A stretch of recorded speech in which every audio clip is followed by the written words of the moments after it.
After hearing from Jimbo Fisher and Nick Saban this week, Brian Kelly's probably thinking, what did I get myself into? We'll put Fisher and Saban to the side, of course, tonight. We'll talk LSU football as we head toward 2022. Got Lonn Phillips-Sullivan on the line from LSU Odyssey. We want to take your comments and questions. And so serve them up there in the live chat. And we will get right to it, talking Bayou Bengals. Lonn, how we doing tonight? Doing good. How about you, my man? How about you? I'm doing well. I feel good. Doing well. Thanks for having me on. Oh, man. Of course. We're talking LSU football. Let's go. Let's go, baby. Let's go. So, Arch Manning. The Arch Manning tour has been announced. And as I understand it, it includes Texas, Alabama, Georgia. Yeah. But there are 2 spots available. And there's thought out there that LSU might be one of those 2. I would be shocked if LSU did not get one of those final 2 spots. They've made at least some sort of push with Joe Sloan that has gotten them way further than the previous, regime would have been able to. And I feel like they've crossed some sort of Rubicon. It's obviously not anywhere close to LSU being the destination for Arch, but I feel like there's some progress there. And I feel like LSU will get that visit just because it's, the hometown, school of where all the Mannings grew up. And then Arch, had his greatest years in the NFL, New Orleans Saints. There's so much history in Louisiana with the Manning family. I think that will at least be enticing enough for Arch. What's up, Carter, and his family to check out?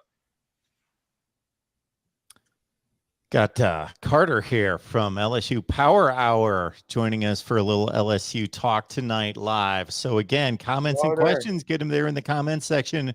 We'll pass them on. Carter, what's going on tonight?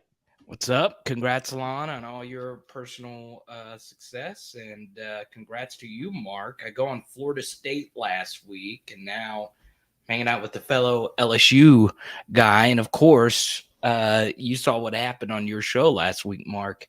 Got the Miami contingent out there going crazy. Hurricane Nation really thinks they got something going with Mario. So now you know, Carter, why I have you guys on. In addition to your great insight and knowledge and the entertainment value, it's also to kind of rein everybody in, to quiet the crowd, help me contain these folks. Yeah, it's great. I heard Lonn talking about the Mannings, and from a national perspective, Mark, from where you're sitting, everyone wants to talk about Arch, right? But it's just like everything else, right? If you're like a casual NBA fan, you only care about LeBron and Steph when the league is Ja Morant and Jordan Poole and all these other guys. And it's kind of the same thing as like an LSU YouTuber, because the number one question I get, I don't know about Lonn, is like Arch Manning questions. But it's interesting because like LSU's after all these other 5-star quarterbacks, and there's 2 other really good 4-star quarterbacks in Louisiana. So it's amazing like how layered sports can be. Yeah, and of course his name is going to be the talent is obvious because the evaluations, the scouting reports back up the talent. But at the same time, the name is what it is. So yes, to your point, Carter, the periphery fans will latch on to Arch Manning. But how important is he to bring into the fold? I don't think he's that important at all, right? Like you got to look at it this way, Mark. And this, and Lonn knows this, only one quarterback can play. So for me, LSU's got other quarterbacks that they're after. Who's to say Dante Moore is not better? He is a 5-star quarterback, albeit from the north. Is he actually going to come to LSU? I don't know. That's kind of a long shot, but it's also kind of not, because he has come down to LSU so much. Jaden Rashad is someone else that's been connected to LSU, a 5-star. And then, Eli Holstein, another top 100 4-star recruit. So yeah, Arch is obviously a really good talent, but it's not the end of the world if LSU misses out on that. And Lonn, as you pointed out, you follow recruiting really closely. LSU is doing pretty good for 2024 quarterback, getting DJ Lagway, one of the best quarterbacks in 2024 on campus. So, it's not an all or nothing thing when it comes to the quarterback position. So, Lonn, is it almost just as important to get the visit and show, hey, we are toe for toe with Georgia, Alabama, etc., than it is to get the actual player and just continue to be in that top 5 grouping of teams that everybody talks about, especially in the South when they talk about the elite of recruiting? I mean, this is an optics world where everything is about how things look and how things appear. And if Kelly is, having these photos with him and Arch and the Mannings, whether we get Arch or not, it boosts, what LSU looks like as a quarterback school and how we can recruit quarterbacks now. And there's another name as well left out here, Ricky Collins. I feel like this young man has a big chance of showing up in an LSU uniform. And I think he's floating right there under the radar. Brian Wilson out of Chino Hills, another 2024 quarterback. Mabry Matower out of Texas. DJ Lagway, of course. There's a lot of crazy depth to the 2023 and 2024 quarterback rooms. And LSU already have a crowded quarterback room currently. So the dominoes are going to start falling, Carter and Mark. It's going to be very interesting as far as LSU and quarterbacks over the next few years. Yeah, and it's a good point about Ricky Collins. Woodlawn, that's a school that, hasn't produced like 1,000 LSU players. And he's kind of, because he's with Arch Manning, flown under the radar. And I think if LSU did up the ante and really went after Ricky Collins, Ricky would be very interested in LSU, knowing that he is committed right now to Purdue. And what's very interesting is Purdue, of course, has put some really good players into the NFL on the offensive side of the football. So, recruiting is so different now, obviously, with the transfer portal. Everyone watching this right now understands like how different recruiting is right now. But I do find this so fascinating now with Brian Kelly hitting the ground running, and Lonn wrote about it this weekend. He had another big recruiting weekend this past weekend, getting Tackett Curtis on campus, a top 100 linebacker from the state of Louisiana. Big time getting Before him. we move on to one of these questions, Lonn, maybe you should just go out and ahead and take off on the Tackett Curtis situation.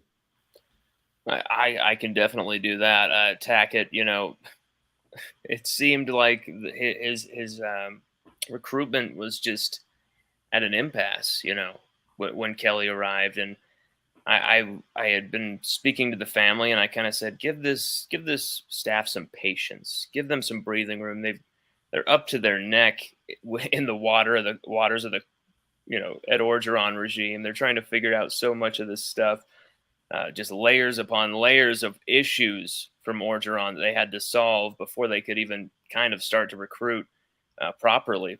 And they gave him that patience, that chance. And Matt House is coming in, went to a Manny practice, hung out with them, really got to know the family well. Coach Jess Curtis, Tackett's uncle, and Tackett, of course, and they just had rave reviews. And then Brian Kelly meets with them. Then they go down to Baton Rouge and have this crazy, awesome visit where Tackett's taking these photos. And getting those photos in my phone was pretty insane because I'd been waiting for Tackett to take those photos for some time, to finally, take a visit to LSU and really be recruited like he should. The last regime, it was an embarrassment the way they recruited him. And it's just great to see Kelly at least giving LSU a shot. Who knows if we'll sign him, but at least we're in the hunt now. And I just love where LSU are standing. Just heard nothing but rave reviews about Matt House. Two of my favorites on board.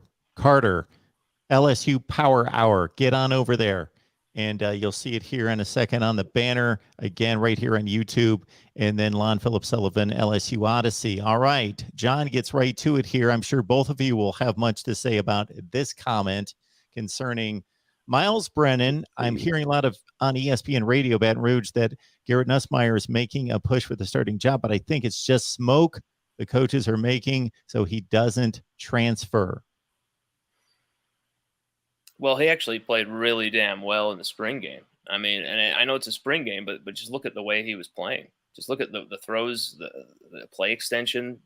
But then we all knew he could extend plays. We all knew he had a cannon of an arm, but just the way he was moving the chains, getting in a rhythm, it seemed like Nussmeier was way mature.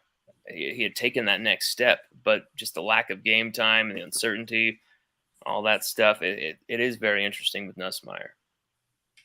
Yeah, and to add on to that, if you just watch the quarterbacks throw, like if you strip everything away and you don't look at their experience, you don't look at anything else, Garrett Nutsmeyer looks the best as far as the ball leaving his hands, as far as the ball getting out on time, as far as the zip on his passes, and especially if you compare him to Miles Brennan, he's also healthier, right? Garrett Nutsmeyer doesn't have injury history outside of injuring his finger at the end of his high school career, which, it's not a long-term fix per se.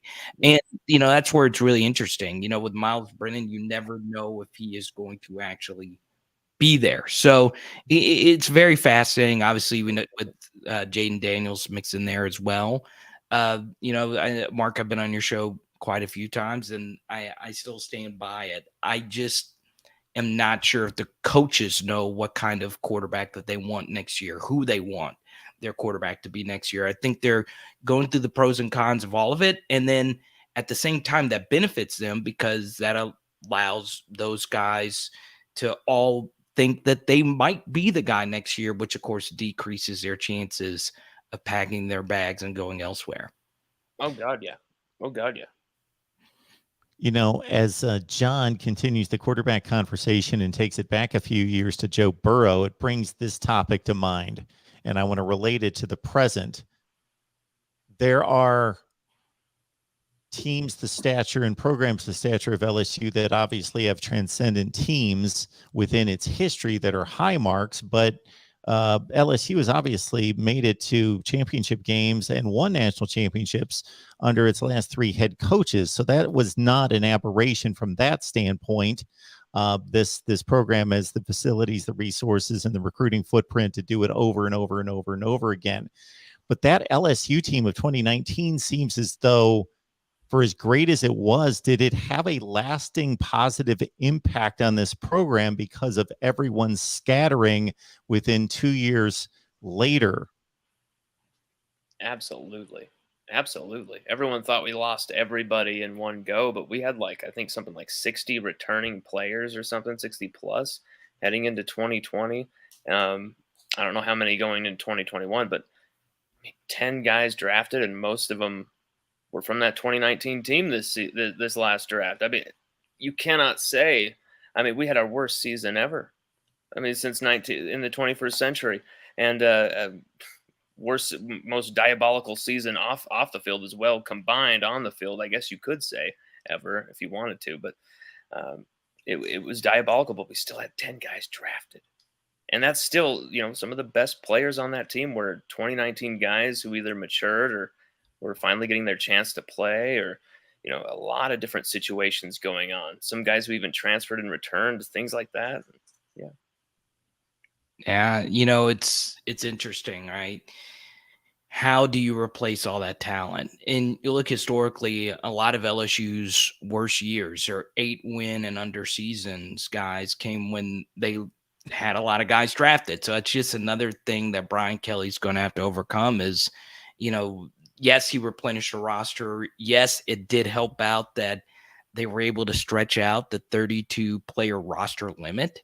And this market, and I don't cover all the other schools as closely as you do, Mark, but I could say with near certainty that of all the teams that benefited the most from not only the transfer portal, but the extended 32 player roster limit that you can bring in for this last recruiting class, no program benefited more than LSU. Not a single one, because of where they were as a team with only 39-ish scholarship guys. And, I posed this question, today on my channel, and it was, do you think LSU's best defensive back next year will be a transfer?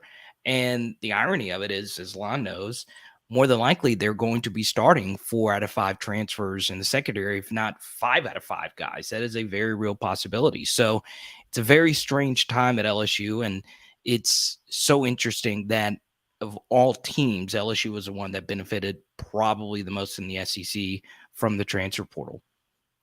Carter, I want to play off something you just said concerning your work and also Lonn's platform, because people are asking in the chat if we've got an LSU channel. Yes, we have an LSU channel. And of course, we want you to subscribe to our LSU channel. Yeah. It's running, up and running and functional. Do it mostly now. because of these two guys right here. So this is the deal. Yes, we've got an LSU channel here, the Voice of College Football, and we want it to do well, and we would like you to subscribe, but it doesn't come close in any such way to what these two are doing. So if you want LSU football coverage, yes, we think what we bring some value there. And of course, in addition to their opinions, I produce videos there as well. But no. Get on over to LSU Odyssey, Lonn Phillips-Sullivan. Check out LSU Power Hour with Carter. These two guys are tremendous in covering LSU football. So in no way do you go first to our platform for LSU football. These guys are fabulous. They have helped us tremendously. So they are your source for LSU football. And so get on over there right now. LSU Odyssey, LSU Power Hour with Carter. Mark. All right. Mark. Athlons has been running a series. It was a few months ago leading into the spring. Top 5 newcomers for each school. Who do we expect to make that impact for LSU? And amongst the newcomers, who tops that list? Carter, where are you going for that first and foremost? Yeah, so obviously you start at the quarterback position, and if Jaden Daniels plays like 2019 Jaden Daniels and he is the guy, LSU will be a 9-win team. 8 or 9-win team at its floor. But if you get the last of what Jaden Daniels was doing last year, lots of turnovers, and a lot of that was Arizona State's dysfunction that added to that. If you get that Jaden Daniels mark, you're not going to win a lot of games. So, as far as newcomers are concerned, obviously Jaden Daniels would have the biggest impact if he is indeed the guy. But what's very interesting is there's a difference between like a transfer portal newcomer like a Greg Brooks or a Jarek Bernard-Converse and a true freshman newcomer. And to me, Mark, the biggest story from the spring was a true freshman left tackle will be starting for LSU next year, and Will Campbell. So, as far as like the transfer portal guys, you feel pretty comfortable about a lot of those guys stepping in and being good.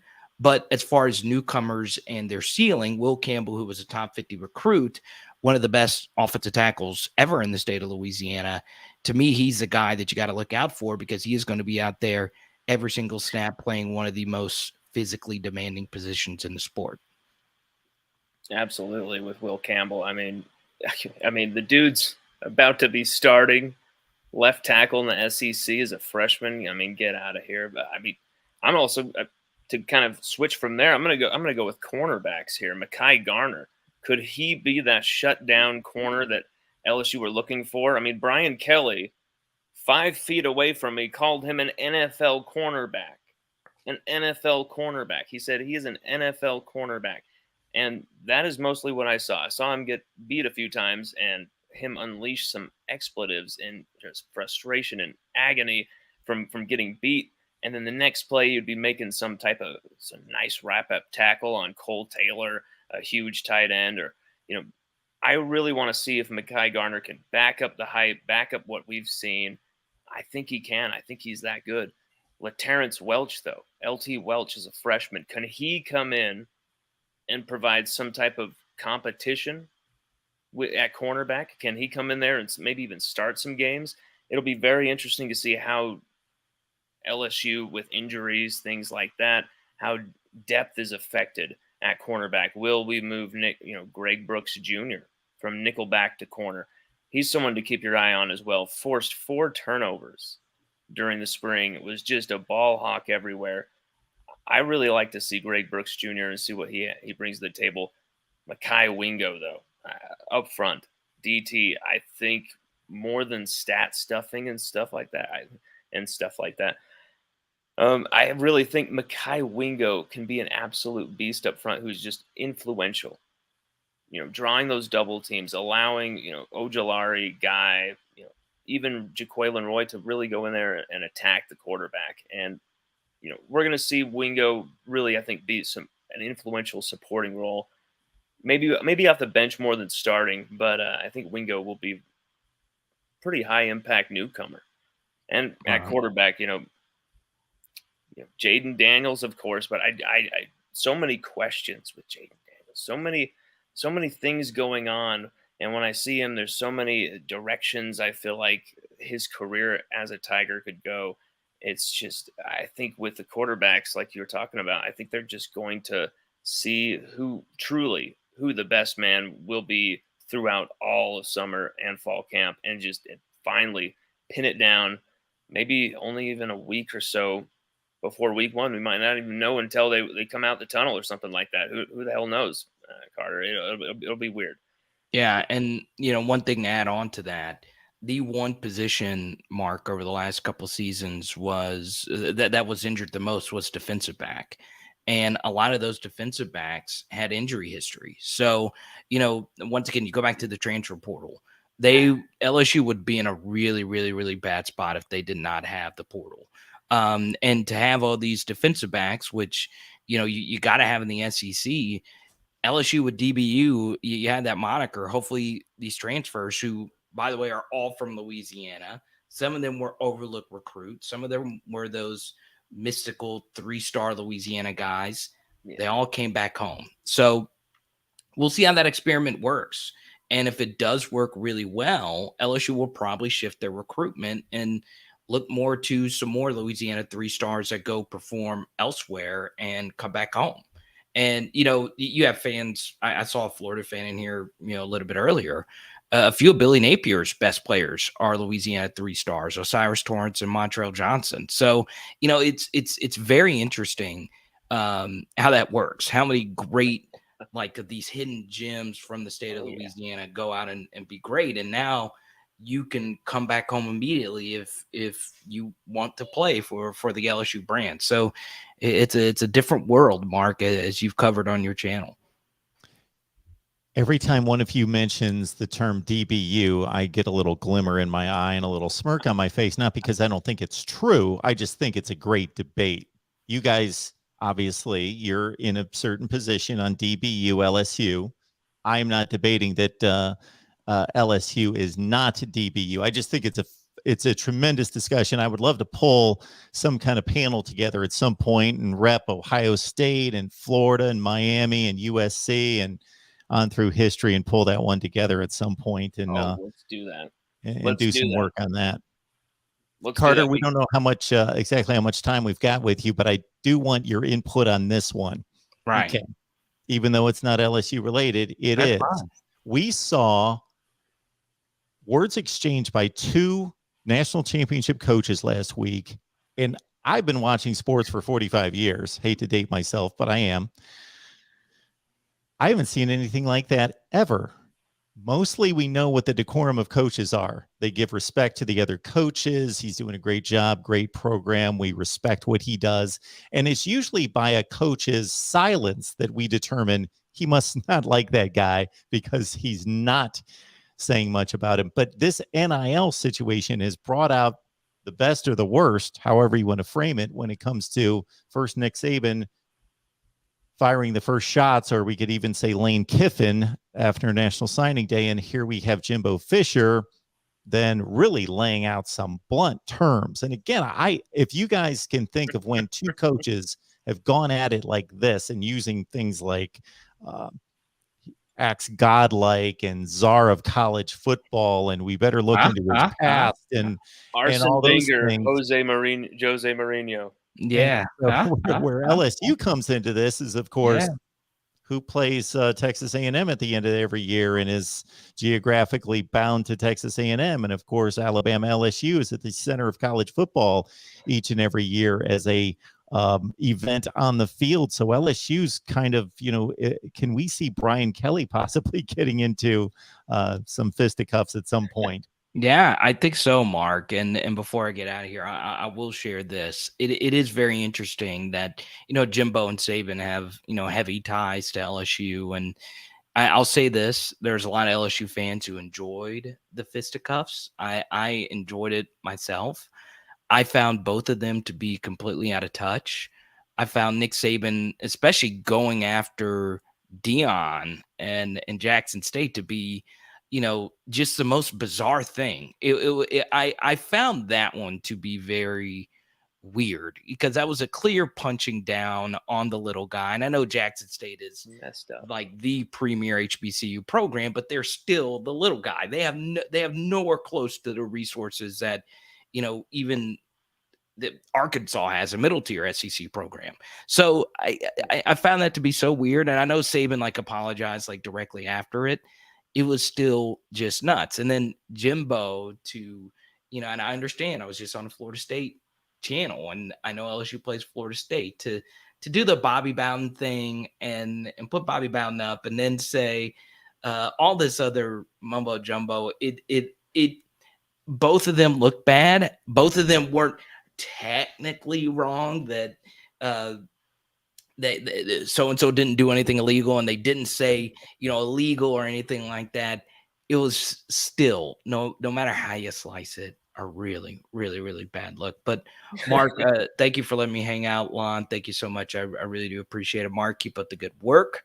I'm sorry for getting the Miami fans all fired up on the Florida State channel. Lonn, keep up the good work. Hopefully, LSU land some of those recruiting targets, and hopefully we do this again soon. We'll talk. How about that? Absolutely. Everybody subscribe to Carter's channel, especially if you love in-depth film study. It is some of the best you will see out there. I don't know how you get around the copyright stuff, bro, but you have to show me how you do that, because it is sick. Carter, next level stuff, my man. And congrats on the engagement, everything going for you. The trip to Europe, seeing Liverpool, your team. They're playing the Champions League final, man. It's going to be fun. Let's go. We're winning it all in Paris this Saturday. All right, guys. We'll talk to you soon. Thanks, Carter. Appreciate you so much. Have a good one. Carter. All right. Yes, we will continue on. I guess I've got more than I thought to congratulate Carter for. So that's some good news there. Very nice. Indeed. Yes, indeed. Yes, when you can merge entertainment and the knowledge and information together. That's a phenomenal combination. Roger Dodger has subscribed there to Carter's channel, but also LSU Odyssey, of course. And that's the reason we've got Lonn here to break it down for us. Yeah, let's see what else we've got here in the chat, because I really wanted to get as much out of you as I possibly could, especially considering we've got official visits coming up throughout June. And Christian Gray coming on June 3rd. I'll let you cut loose on it, Lonn. Man, that's a big-time target for Robert Steeples, out of DeSmet, that's a player he used to coach, man, when he was the National High School Coach of the Year. Robert Steeples winning a state championship there in the state of Missouri. And he had such a crazy trajectory going from high school coach to NFL assistant for Minnesota, his former team. Brilliant man, Robert Steeples. Brian Kelly always said if he had another chance to hire him, he would take it. He got that chance to hire him, hires Robert Steeples, and Steeples goes and he heavily visited Christian Gray. There was a few visits where Christian Gray's already been to LSU, hanging out with Honey Badger, hanging out with all these LSU luminaries, watching the spring game. There's been a huge impact on Christian Gray, but at the same time, he's taken a ton of visits in a row. I think it was Ohio State was next on the list, and some other big school. He's loaded up. He's highly prized.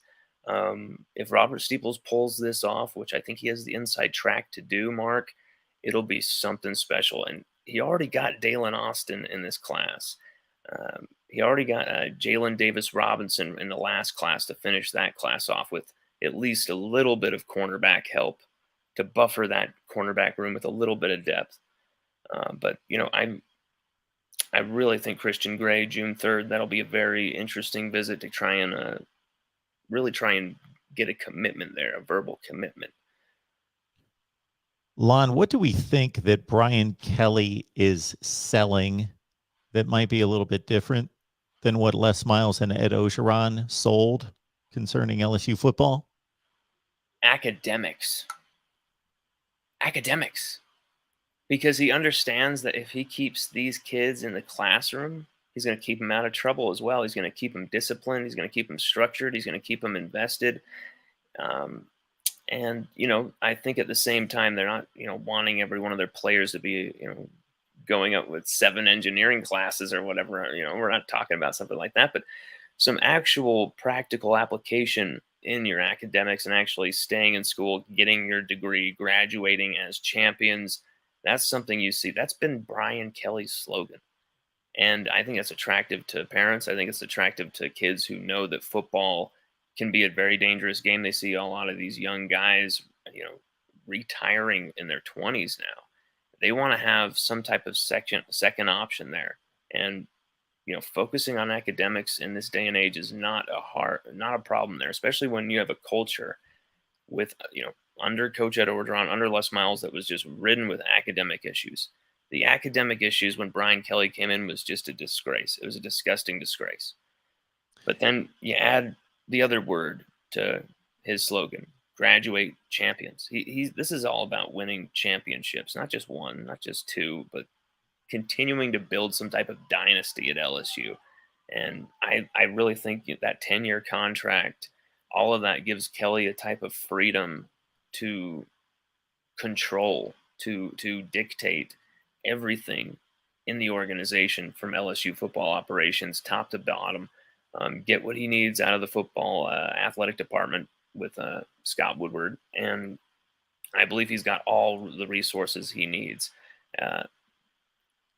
It was very interesting, Mark, seeing up close in the flesh how Brian Kelly runs LSU. Night and day to the way Coach Ed Orgeron or Les Miles ran LSU. Ed Orgeron was a vast improvement over Les Miles. But then Brian Kelly is a vast improvement over Ed Orgeron. It's not even the same planet. It's not even the same universe of coaching styles. It's very disciplined and process oriented, and it's not about beating the chest. It's very cerebral.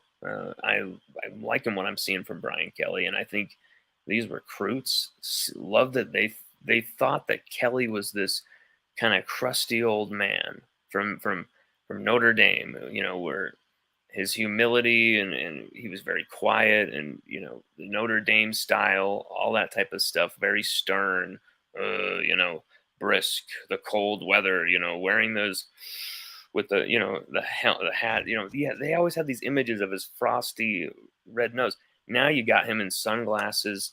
He's all driving the Tesla. He's all dancing around like this and doing this Austin Powers stuff with Walker Howard. And now that can backfire too. So it depends on your perception of it.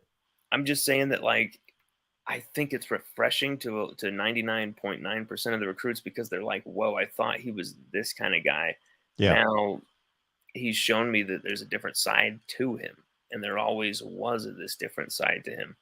But it's like you said, the Danny Lewis thing. But at the same time, I don't think LSU were ever going to get Danny Lewis. I was one of the first to say he's going to Alabama.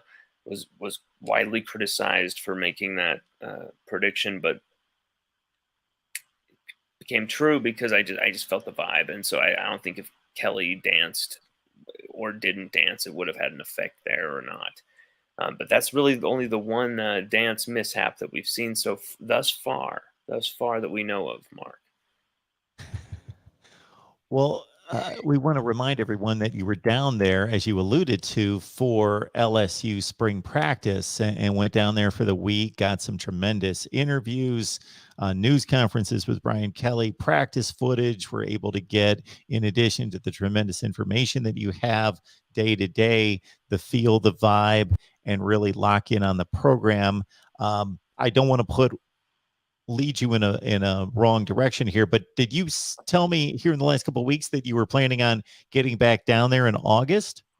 Oh, probably even sooner than that. Okay. Probably like June, July. I mean, there's recruits who are like really wanting me to be there for the June 5th visit with the Texas Fury 7-on-7 team. There's a number of really talented players there, led by, of course, 2024's really top quarterback. I think a top 10 ranked quarterback. I'm not sure on those rankings, but Mabry Mettauer. I feel like he's a top 5 quarterback in the class, in my opinion. He's just unbelievable quarterback. I would love to go down there and see that recruitment firsthand. I'm not sure what I would be allowed to do with that type of stuff, but I was hoping for, going down there in June and July and seeing what's going down with LSU firsthand, especially, on both phases, LSU football operations 2022 and the recruiting side as well. Really got a lot planned in the pipeline for that. Because if Brian Kelly, as you well know, is able to convince players more than anything, of course, because that's the relationship that he needs to build both in the current player status and then the future players, but the fan base as well, that he's a real guy, a sympathetic, engaging type of individual. Because if he can convince people of that, because to your point about the perception of the Brian Kelly and the 12-degree weather with the frostbitten nose and the staunch demeanor and all huddled and stern. If that gets dismissed, nobody questions this man's ability to coach a football team or run an organization, because he is one of the very best when it comes to those two categories. And if he's able to, yes, show his personality, be engaging, be real to the players, then you've got a dynamo. You've got a guy who, I rated in one of the top 5 coaches in college football, and it's going to be interesting to see you, kind of form another layer of your perception of Brian Kelly and the way he runs his program, because I know that you were awfully impressed in your first go around during the spring. Are fans, do you think, the reasonable fans, there's always going to be the lunatics out there that demand 12-0 every year, but do you think that there's an understanding that this is going to take maybe a little bit of time to get it to be where LSU is supposed to be? I think so. From most of the fans I talk to, it's about realism, facts. They want to know everything about LSU. They don't want any BS. They want to know exactly what's going on, the vibe, the pulse. And I think when they look at everything, how we've been hit in certain areas, it might take a few years for, like, say, college football playoff contention, things like that. But, at the same time, with evolving rules where maybe the division thing isn't really a big deal, LSU could survive a few losses and perhaps still make an SEC championship game if they get rid of divisions. That type of a crazy madness could really be beneficial as hell for Brian Kelly and LSU, because of just avoiding that, where either you beat Alabama each season or you're out, basically. But there's some tough games on the schedule here, Mark. I mean, even though LSU play, I think it's the first 5 out of 6 games basically at home in the state of Louisiana. Crazy. But then you've got road tests against Auburn, Florida, Arkansas, and of course, final game of the year, Texas A&M with Jimbo Fisher casserole. Jimbo Fisher casserole.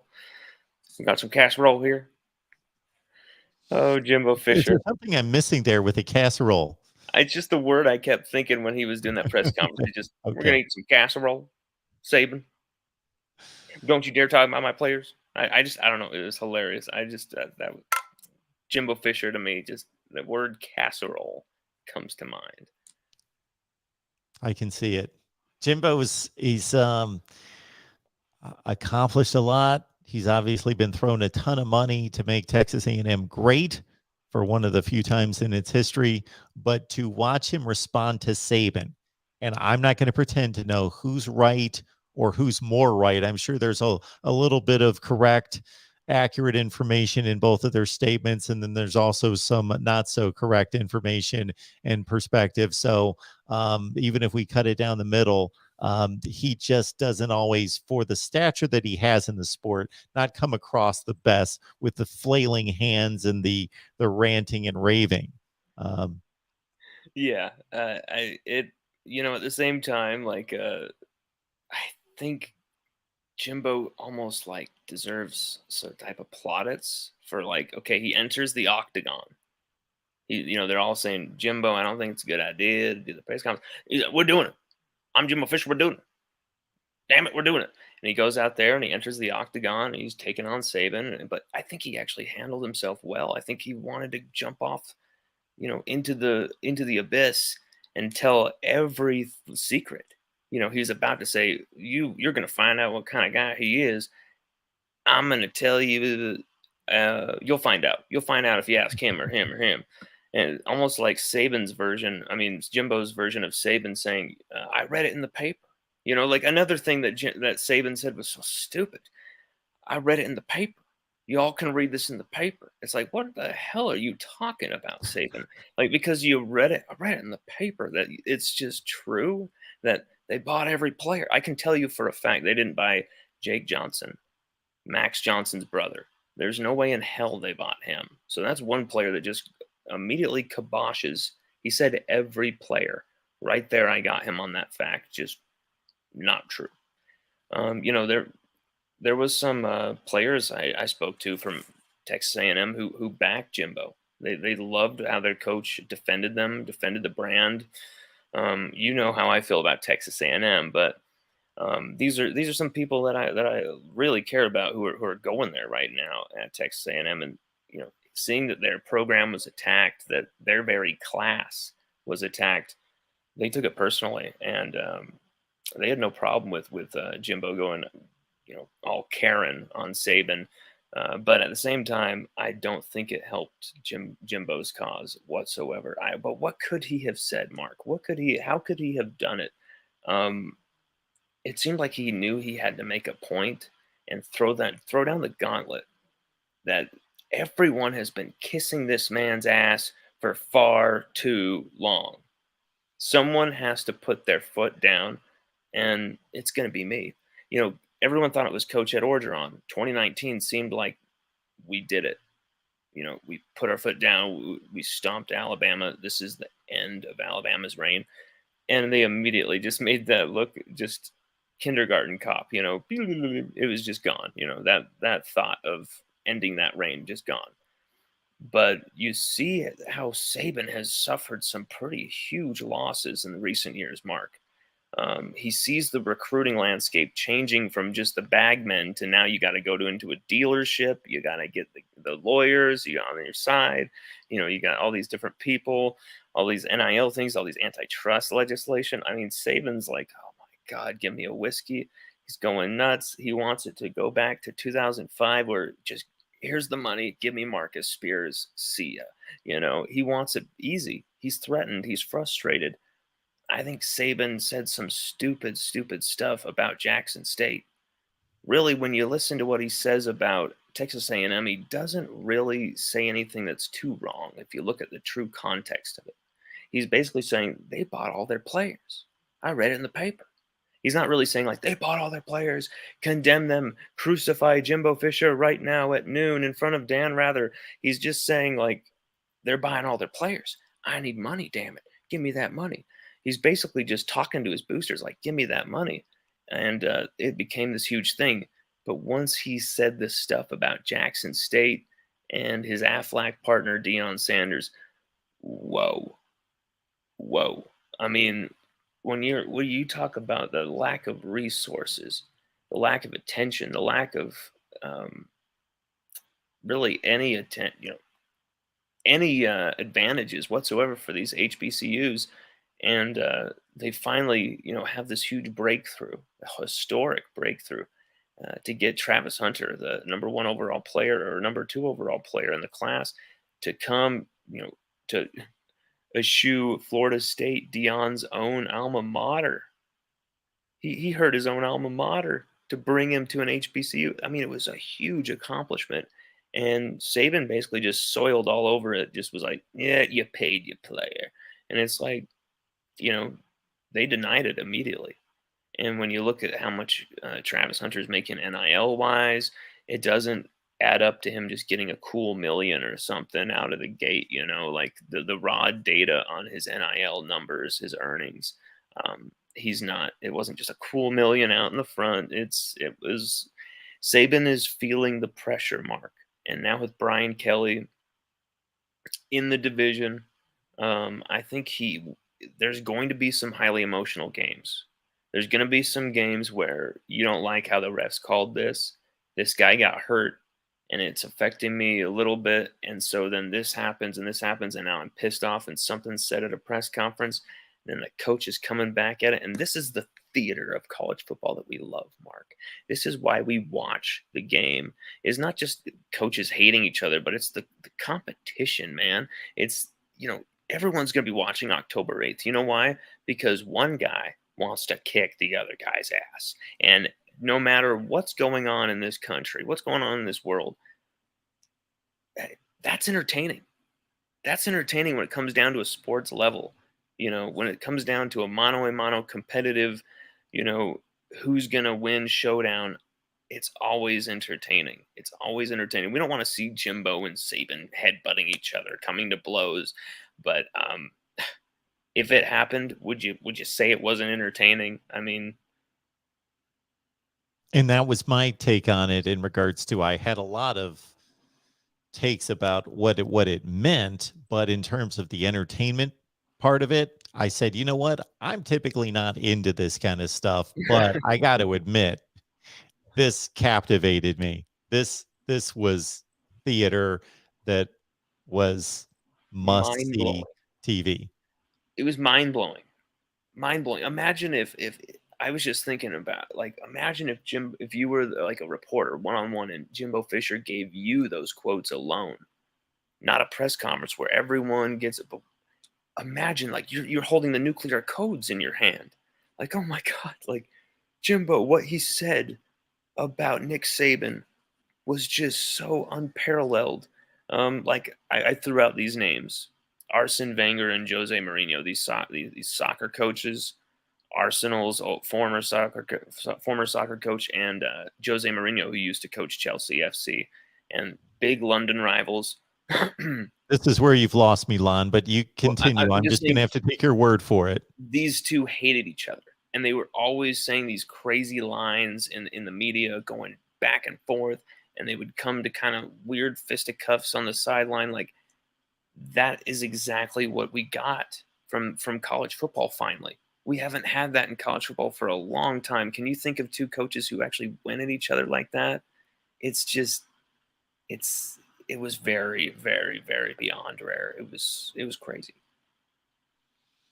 Absolutely. And if anyone wants to hear what I have to say and others on the matter, we were here going live. We posted videos. We were all over it for days and days and days. So do we know the truth? No, we don't. But I think we can piece some things together to understand a changing landscape in college football is not pleasing one Nick Saban, and he was not clear with his comment, and that's why he walked them back the next day.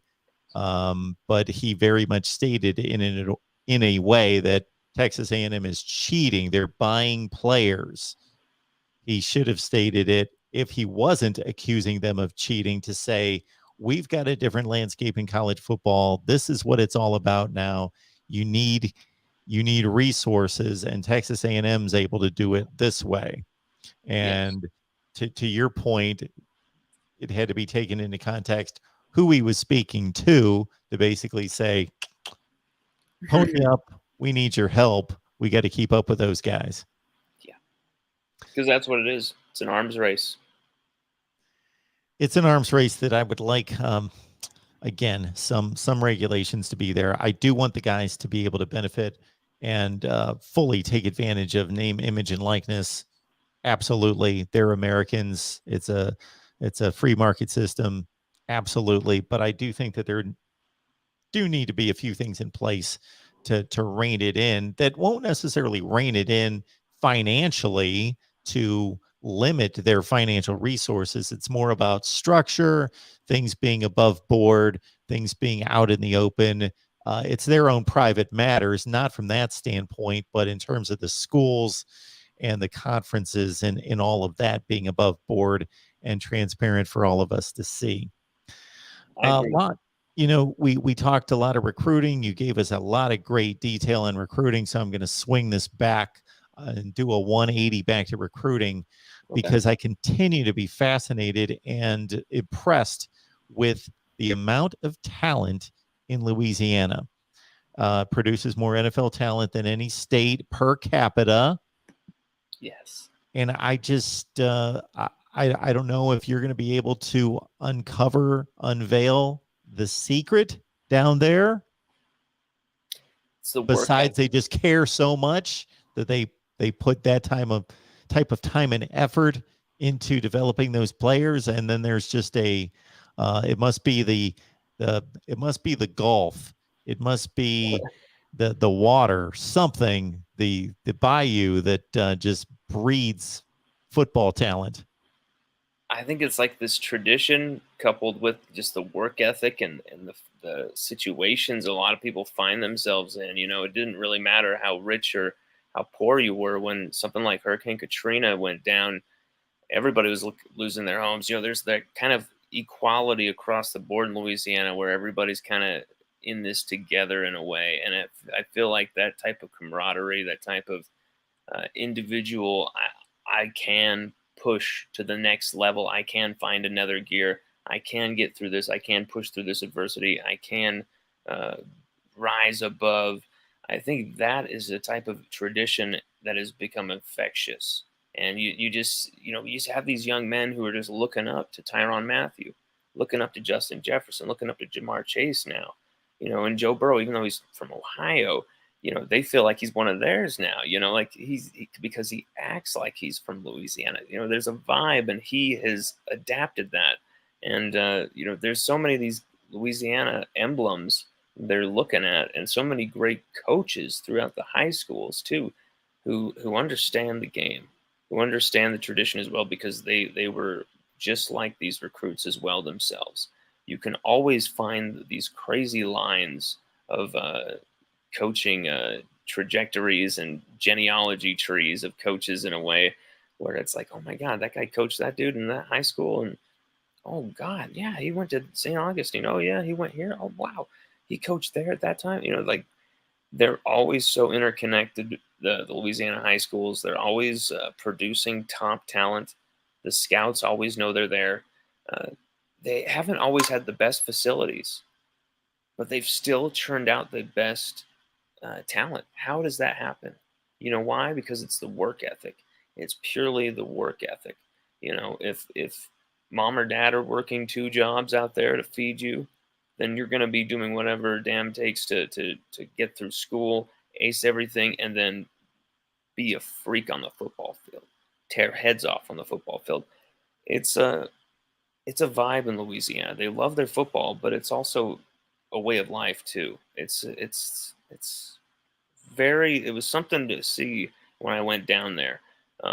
Near just under 2 weeks straight of just craziness, nonstop into the underbelly of Louisiana football. And it was just great to see everything and experience how much they do love this game. But it's more than that, Mark. It's definitely more than that. It's something that's hard to quantify. John, we appreciate you being here, always here during our live shows. But John makes a comment here between Nick and Jimbo. Jimbo was way more out of line because Nick was talking to boosters. Jimbo called a press conference to throw all his toys out the playpen. Well, I get your point, and your point's valid. However, this is not 1985. We have something called the internet. Everybody's a walking television station if you want to throw it back to 1985. You know, we have just as much resource basically to throw someone to throw out video that can be seen around the world. So in some aspects, we've got more power than a television station did 35 years ago in our pocket. So Nick Saban should know that anything that's stated in public to anyone, a gathering of 5 people can be worldwide like that. And so it's the same forum regardless. The group of people's inconsequential. It's going on the internet, and everybody's going to be able to see it regardless of whether you call a news conference or you're talking to a bunch of boosters. That was a question I had for you, Mark. That was something I wanted to ask you the second this happened. You know, everyone talks about Nick Saban. Like, okay, everything out of his mouth is so calculated. He is never going to say anything that isn't for a reason. You know, he's so all about his design, all this stuff. Do you think he was speaking out of his ass for once? For finally, he kind of lost it a bit. Do you think? I think that's a reasonable take on your part, because I made a similar one, because he is calculated, measured. Yeah. This is a guy that has never stated anything that's going to be circulated that wasn't intended for his current players, future players, the media, the fans, to make some kind of point about the state of Alabama, or to, in a very calculated professional way, diss his rivals, or talk about the state of college football and what needs to be changed in a very wink wink sort of way. And this was, because when have we ever known, and this leads right to your point, Lonn, when have we ever known Nick Saban to walk back his comments? I only time I've ever seen him walk back a comment is, I'm staying in Miami. That is it. Well, other than that, yeah, he also said I'm staying at LSU as well. But other than those two, you know, Nick, it was just weird that he would, just the whole spectacle. He knew that he had upset so many people, and also on a racial level too, with his comments at Deion Sanders. Anyone saying that there isn't a racial tone that is there for why people are upset with what he said. It's about how historically black colleges have had almost every disadvantage against them, even in the 21st century. And they finally get a great player coming here, a huge historical boost. And just because Saban couldn't get that one toy, even though he has a room full of them overpiling out the door, he couldn't get that one toy. He had to like kind of belittle and go at them, lump them in with A&M. And I didn't appreciate that at all. I thought that was just the rest was hilarious, but that was just the one part that got nasty to me. And Deion Sanders has every right to be pissed. John comes back with, that's a fair response, Mark, but Jimbo should have taken Nick's audience for his comments into consideration before he responded.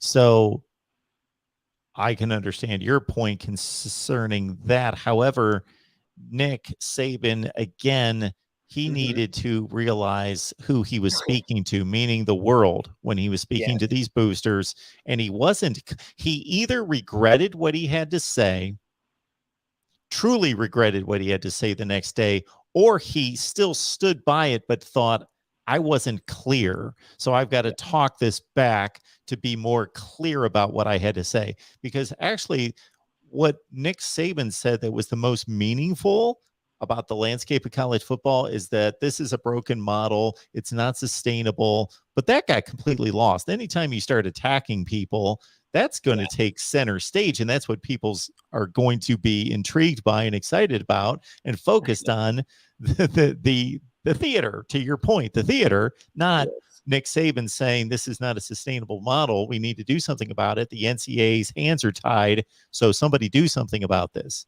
That got completely lost. So Nick Saban, me believing that was his message that was paramount and overriding, he, for one of the few times in his life, misspoke and did not allow his narrative to get out there because it got ambushed by everything else he had to say, attacking people. Yes. And then Jimbo, I can respect him defending himself and his coaching staff in the university. He just doesn't do it well. It's just not his. Yes. Like Lane, if we take this all the way back to National Signing Day, Lonn, Lane Kiffin was the guy first who was out of line, basically throwing up his hands and making snide remarks about luxury taxes at Texas and Texas A&M. Well, Lane, if we want to tell the truth and be straightforward about this, then there could be another 100 coaches coaching FBS football teams. They could look at you and say, well, we don't have Ole Miss's money and we can't be paying players to the level of Ole Miss. So there's always somebody else that you can attack. So your snide remarks seemed a bit whiny and childlike. But then, of course, Jimbo probably should have just left those alone, but he went on the attack. And then, of course, he goes on the attack with Saban. He just doesn't do it well. I had no issue with him responding. It's just not, he is not a guy that you can follow from point A to B to C. It's just all over the place. Yes. There's times that I'll admit, as a speaker, I am nowhere near as eloquent as I am as a writer. There's times that I just ADHD just wander, and Jimbo was basically doing that, some non sequiturs, but at the same time, I think it was something we will probably never see again. Do you think, Mark? That type of just abrasive honesty, like Jimbo just kept going and kept going with one tidbit. Usually people kind of go, oh my God, like the media are loving this and we know what the media are about. Okay, I'm going to stop. And they kind of just, okay, I'm going to shut down right there. I gave him a few, oh crap, I'm done. He just kept going and going. Someone's trying to ask him a question. He interrupts the question by continuing to go. The people are trying to ask him questions about other things. They're not even continuing to ask him questions about that. Like, he's even wearing the media out on this issue, or at least making them feel awkward or something, which is insane, because I would have been in there like, well, you just opened the door. What did you learn from Saban at LSU? Like you just said it. What did you learn? I would want to get him on the record revealing that, because you can't open the door like that, Jimbo, and not go all the way through. But I think he didn't want to repeat what Nick did, which was cross a huge coaching line. Never, ever, ever, get my program's name out your mouth, like the Will Smith thing. It was just, you cannot talk about how I build my program. It was just like this, cannot talk about how I get my players thing. And, Saban just crossed that completely. And, Saban talking about tampering with players, like we've never tampered with players ever. No. It's like listening to Nixon talk about Watergate. Like, bro, like you saying you haven't tampered with players when Kayshon Boutte had to take a second NIL payment of $100K from Gordon McKernan, personal injury attorney Gordon McKernan, just to stay at LSU, just right before the transfer deadline on May 1st. That was the second time he had to get a payment to stay at Alabama. So you're not telling me he's not tampering with players? Jordan Addison, I definitely have 100% sources from my USC contacts who have told me 100% Jordan Addison early in his process was tampered with by Alabama and USC as well. Of course, we all know that Narduzzi and Lincoln Riley had that big-time fisticuffs over that. That also happened with Nick Saban. I don't know if there was a call or if it was a text or if it was just hurt feelings in the shadows. I haven't had a word of a conversation between the two going down, but Pitt knew Addison was tampered with by Alabama. LSU knew Boutte was tampered with by Alabama. Alabama have Eli Ricks was tampered with by Alabama, 100% certainty. I understand Eli Ricks, Bryce Young, close friendship and relationship. That Bryce Young could have been the one to invite him. Who am I to say? Maybe I got that wrong, but feels kind of interesting. The timing, Saban was right there to pounce. Saban saying some of these things that just aren't just completely untrue. He's never paid for a player in his entire history. Do you believe that, Mark, that he never has paid for a player? Well, I'm going to go back to your previous comment before I answer that one. And when you Yeah. mentioned tampering, that you're close to 100% sure that there was tampering, but then you mentioned Bryce Young, other players having that contact. Yeah. That's allowed. So when you say tampering, are you talking about coaches going through players? Or are you talking about coaches going directly to the player?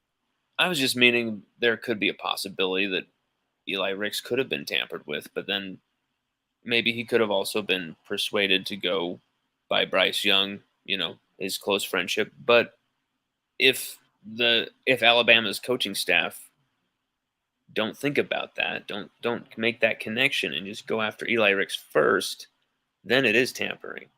The player has to reach out, is what my understanding is, for it not to be tampering. As long as they're still committed.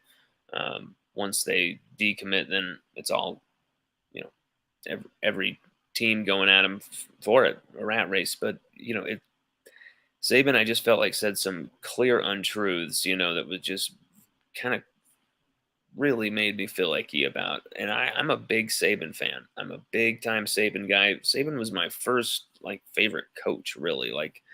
I love Dick Vermeil for that Greatest Show on Turf and St. Louis Rams team. Love that dude. But Nick Saban leading my LSU Tigers to some type of worthiness with the 2001 Sugar Bowl and then the 2003 National Championship, delivering the roster for the 2017. I'm a huge Saban loyalist in a lot of ways, but I cannot get down with what he did, even if a lot of what he said was true. So when you ask me the question, do I think that Saban's ever paid players? Well, I'll answer it this way. As soon as you mentioned that, I was trying to scan through the history of college football as quickly as I could to find any time that there has been allegations have been proven about paying a player, or that player needing help to be eligible, whether that's,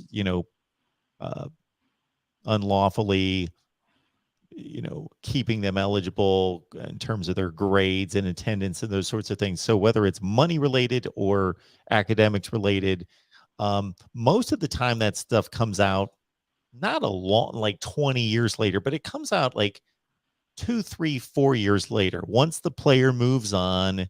And then people start to question. He gets called by reporters who are interested. And then there's no longer any, at least from the player standpoint, there's no longer any need to cover things up, and things leak out. And you usually find these things out 3 to 5 years later.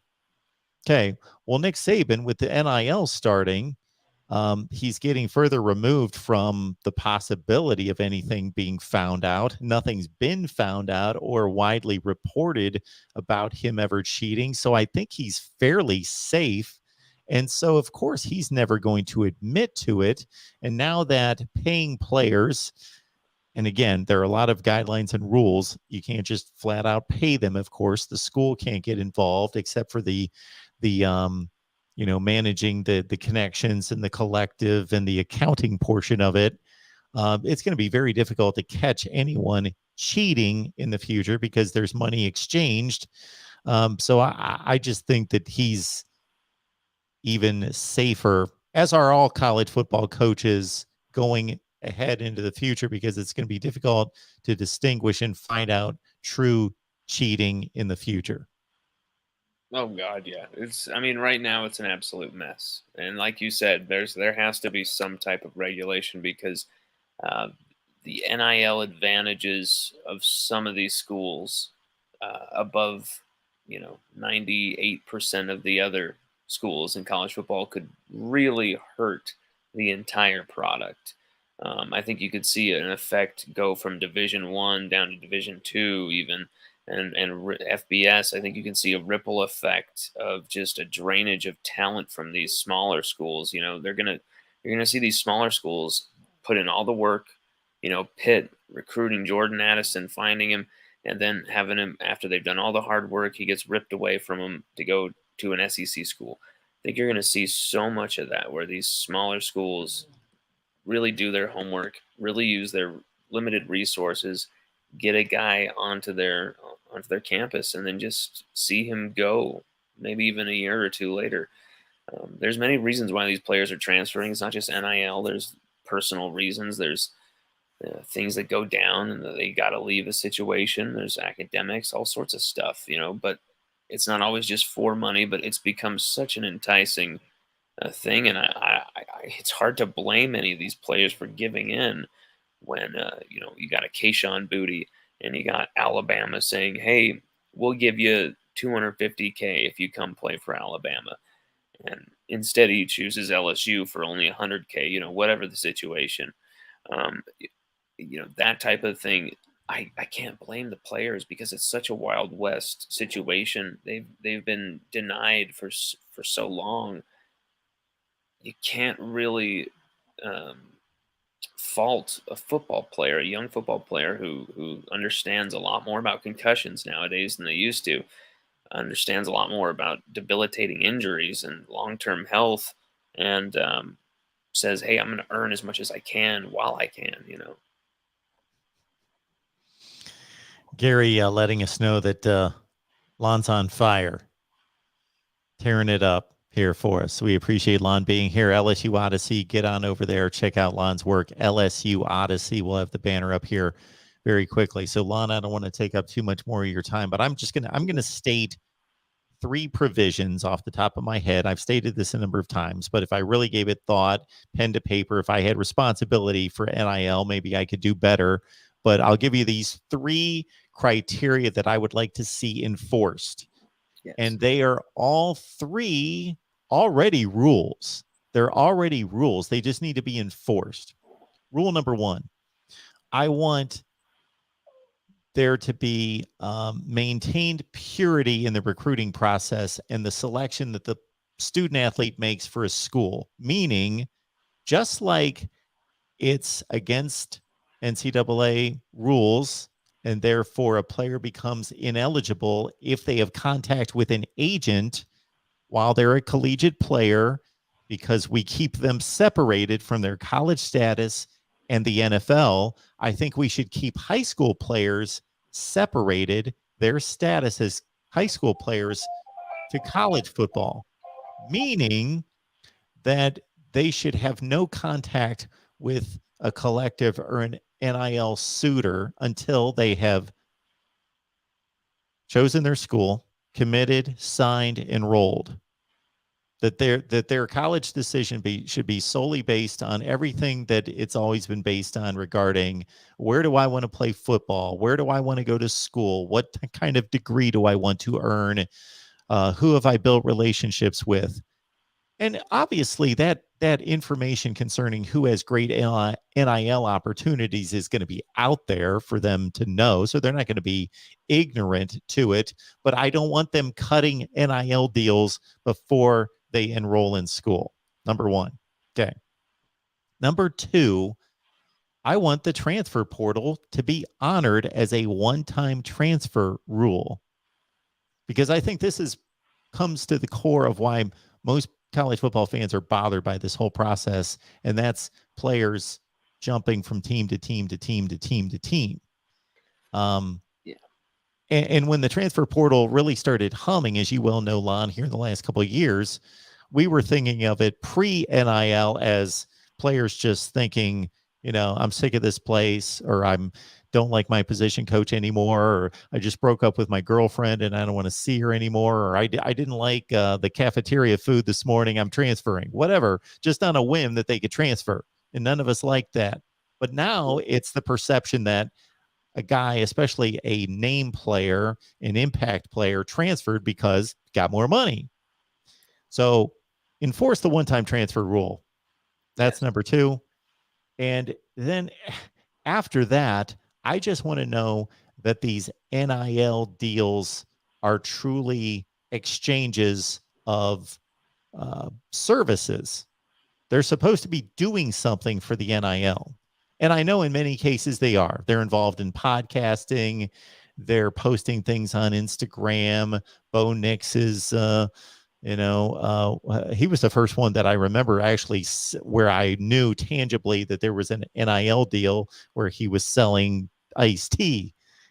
Fine, great. That's what it should be. But I'm also hearing about money being exchanged, and the guy's just an offensive lineman for whomever. I'm not going to name a school, and he's just kind of getting paid for it. Well, it's supposed to be name, image, and likeness. There's supposed to be some kind of exchange of goods and services here.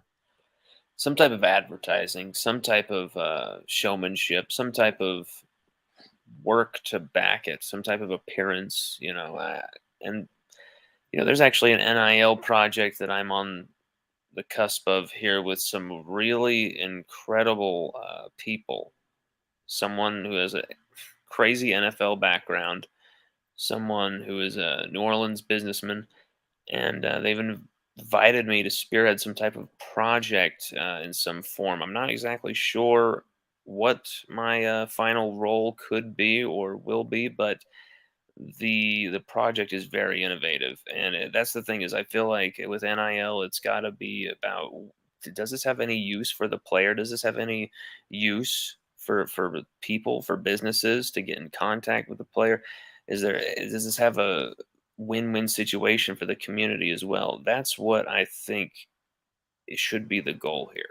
Because when I've seen NIL done right at LSU, which has been with a lot of these big time players doing a lot of deals with these small businesses, that's another great thing about NIL for LSU is you've got so many thriving smaller businesses, thriving traditional businesses that people love to support, and they love to see players repping their hometown businesses as well. It's such a win-win of sponsorship. We have our own NIL deal with Jack Besh, wide receiver at LSU. The first second that NIL was available, possible, we paid him and said, we'd love to have you part of the Odyssey team. And ever since he's been, and we haven't been wheeling and dealing in the NIL world, but the more and more I find out about it, the more I feel like this, if directed, if harnessed in the right ways possible, this could be the best thing for college football that's happened in a long time, since like maybe even the college football playoff or something like that, and maybe since the transfer. That's the thing is I love the transfer portal. I think it's a great thing to have, but like you said, Mark, team to team to team to team, it's not just about, people say, well, it's just like NFL free agency. Well, you're going to school at these places. This is a social thing too. This is an academic thing. It's a lot deeper than just floating around from team to team to team. It's so much more than that. And the kids know it, the parents know it, the coaches know it, everybody knows it. It's, what are your priorities? What are the team's priorities? What are some of these coaches? How is their moral compass? Do they want a team of mercenaries? Are they okay with that? It's, Mark, the pay for play thing. It's like you think Rod Blagojevich is going to be the head coach of Vanderbilt next year or something. Like, the pay for play, perfect for me. I'll slide right in here. Like, it's a very weird landscape, Mark. College football has never been this bizarre, and Saban, Fisher, that fits right into it, Mark, doesn't it? The tone of everything going on. It certainly does. And NFL free agency exists when the player's contract has expired. What is a scholarship? It's a contract. That's a great point. That is literally exactly what it is. That's exactly what it is. So that's a hell of a point. And that's the thing too, is NFL free agency has its limits, has its time, when doesn't it? When NFL free agency closes, the trade, some type of trade deadline, right? With the NFL. Sure. Don't they have that? I'm wondering if they have that like the Absolutely. NBA. And so just transferring whenever you want. Like right now, Miles Brennan could still transfer to Nebraska per the rules. He couldn't transfer to an SEC team, but he could transfer to like Nebraska or say Washington or Oregon or whatever, some team out of conference. He could definitely do that because of these rules right now. He could do that tomorrow. The rules are very all over the place. They're vague. They're easy to take advantage of, though, if you can find them and figure them out. And there's been a few times I've been able to kind of look, go through the weeds and find some of these things and bring them to a few people's attention and do some damage in a few situations. But it's very, Mark. It's all over the place. It is insane what's going on with college football. They've got to rein it in. Give it some type of limits, not like you said, not limiting the money, limiting the absolute circus that goes with it. Yeah, I'm not going to completely address this comment by Falconer X. So he likes the ideas, thinks they're commonsensical that I've provided, but also says we cannot, restrict free people to make personal business decisions with their bodies and life. It must be open, but at the same time, let's understand within the free marketplace of America, yes, it's generally open, but there are still restrictions and regulations for the better good of everyone involved. Yeah. Yeah, you can't just sell toys made completely with like poisonous lead and mercury or something. Like the times have changed where like the free market doesn't mean completely free to just poison and destroy and do whatever you want. Like it's a whole different ballgame. I understand there is probably way too much government regulation of business at times out there with the government, but when we're not talking about that, we're talking about NIL. We're talking about governing a game and for what's best for the future, the longevity of the game. What's best for the longevity of the game? And I can tell you that this, Mark, this is unsustainable. Don't you think? This is just unsustainable. I feel it would have such a knock-on effect from Division One all down to the smaller schools into Division Two into FBS. Just it would affect so many players who would go to certain schools. Those opportunities would be taken away. They're staying certain places, rotting on the bench maybe because they're getting paid, but they're instead of playing somewhere else and helping another school kind of rise, they're just sitting on the bench taking the money. It could affect so many different things and so many different variables, Mark. It's got to be reined in, like you said, in exactly how you said. I loved what you just said about your NIL plan and your 3 points. I feel like, to me, that's sensible. I feel like that's controlled. I feel like that's what's best for the athletes as much as what's best for the game. And for transfers to always be available to the athlete that has a extreme situation, a sick family member, something like that, that's always available as a waiver to the transfer rule, family situation. I agree. Falconer X, why restrict freedom? I am right there with you, Falconer X. There is no one who supports the free market system as much as I do. But again, if you look at any healthy organization system within this country or outside of it that promotes freedom of speech, freedom, they're limited. I am Mr. Freedom of Speech. I will trumpet that, but there have to be limitations to freedom of speech. Freedom of marketplace, the same thing. Lonn, we appreciate you. I want to first tell everyone that, yes, we do have an LSU channel. If Lonn didn't exist, we probably wouldn't have an LSU channel. So he is the main contributor. We talk to him on a regular basis. We've got Carter, who was on earlier, on a regular basis, and then I provide content as well. But beyond that, please, for as much as I want you to subscribe to our LSU channel, it is much more important that you get over to LSU Odyssey for just hardcore, thorough, informative, entertaining LSU deep dive on the Bayou Bengals every day with Lonn Phillips-Sullivan right there at LSU Odyssey. Mark, you're the man. And seriously, do not hesitate. Subscribe to this guy. He is tireless and the voice of college football, because let's be honest here. You're all subscribing. His videos are popping up every morning when you see him. And when we are talking about these crazy different headlines, these crazy stories that define what college football is, Mark's voice is rotating around my head when we're Jimbo Fisher. Like, it's true. He is the voice of college football. It's a growing brand. Um, Something like what, 30, 40, 50,000 subscribers. It's getting big. And Mark, it's been crazy. We've done like hundreds of episodes at this point, and it's been so much fun. Thank you so much for having me on, brother. And Carter's amazing. Everybody subscribe to Carter the Power Hour. The dude knows his LSU. Great history with LSU. Carter's awesome. Lonn, keep grinding. It pays off. You're doing a great job. Keep it up. We appreciate it, and we're watching all the time. Get on over to LSU Odyssey. Lonn, we will be tracking you down soon. You know that. I will be in touch. Absolutely, Mark, and we will be as well. Thank you, brother. Absolutely. I'm going to stay on for another minute just to talk to the folks, but thank you so much for that, Lonn. Our next show is coming up on Tuesday.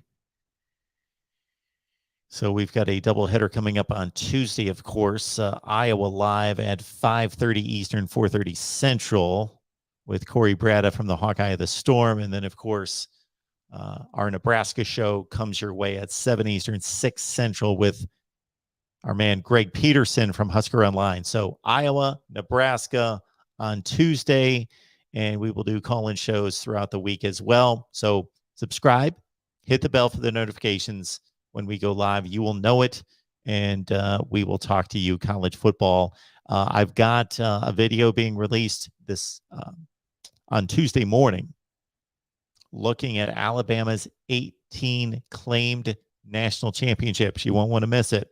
Our video on Alabama's claimed national championships will be delivered at noon on Tuesday, noon Eastern time on Tuesday. Cheryl, good to see you. Thanks for being here as always. Lemansky, Tim, Gary, and others, great to see you. I believe Ed is no longer with us, but happy birthday to Ed. Hopefully he caught our banner. I picked that up in the live chat as well. Jay Chillin, John, and everyone else, great to see you. And we'll be back, String, Gene, and others, coming up on Tuesday at 5:30 Eastern, 4:30 Central. That's Iowa Live. Subscribe to our LSU channel in the meantime, and we will see you on Tuesday.